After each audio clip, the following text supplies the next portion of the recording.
If you've thought about teaching abroad, you've probably wondered, is there a pay ceiling for foreign teachers? Yes and no. Yes, if you go the traditional route and just teach at schools and academies, and no if you get a little bit creative. I'm going to be going over how I make $7,000 a month and what it took to get there. We're going to cover first year salary expectations, how to get a raise in your second year, and how to get above the pay ceiling that most teachers reach. You can't find stuff like this online, and skip to the end for mistakes that I made and what I'd do differently. First, we got to start in Canada. I was mainly working as a piano teacher there, either at academies or privately. I was bringing home around $2,000 a month. Then when I decided to move to Korea, I was expecting to get at least $3,000 to $4,000 a month. When I found out that the first year starting salary is only about 2.4, I was a little bit let down and wasn't sure if it was the right move. But then I saw that housing was included, so that means I don't have to pay rent every single month. That made it a little bit more convincing. Then when I actually moved to Korea and I realized how low the cost of living is, which allowed me to save aggressively, I realized, oh, this can actually be a career move. Now, if you're not sure what the real expectations are for your year one salary, I've put together a breakdown of typical salary ranges by job type in Korea, and it's free to get in the description. Check it out.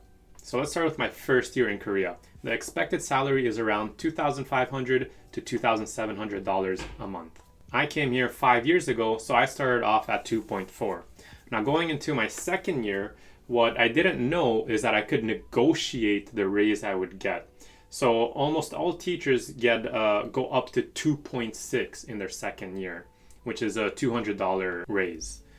But I was able to negotiate by kind of showing my strengths and what I was able to provide for the academy, being a good teacher, prepping well, having students that liked me. So bringing all that to the table, I was able to go up to 2.8 in my second year.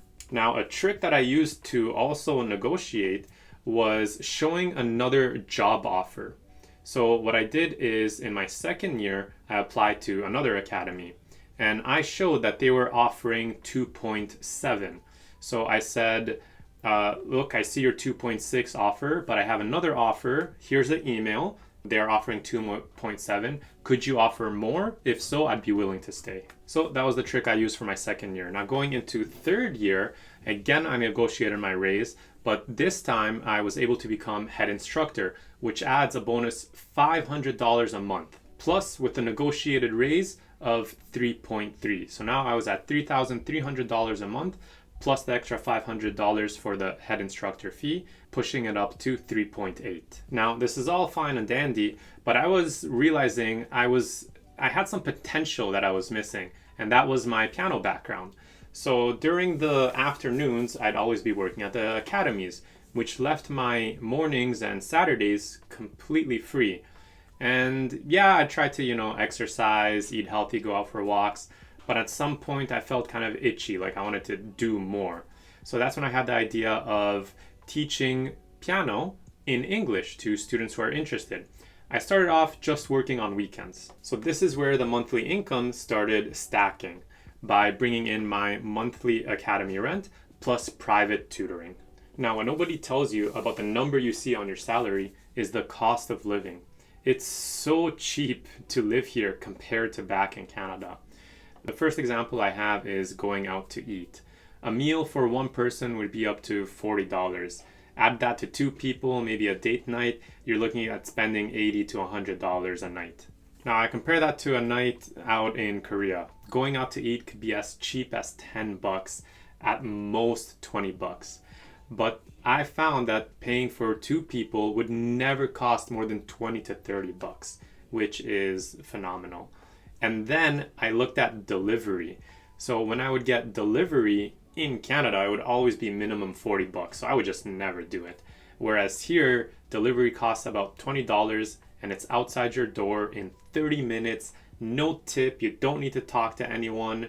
I hated that part in Canada when someone comes and you gotta do the little banter back and forth while giving a tip. It's so awkward. I'm an introvert, so I personally hated that. Now, on top of the low cost of living, we have the housing that is provided. So that means no rent every single month. The only thing I have to cover is utilities. So combining those two, when I was seeing how much I was able to save every single month, is when I started realizing, wow, I could actually pay off my university debt that I've acquired.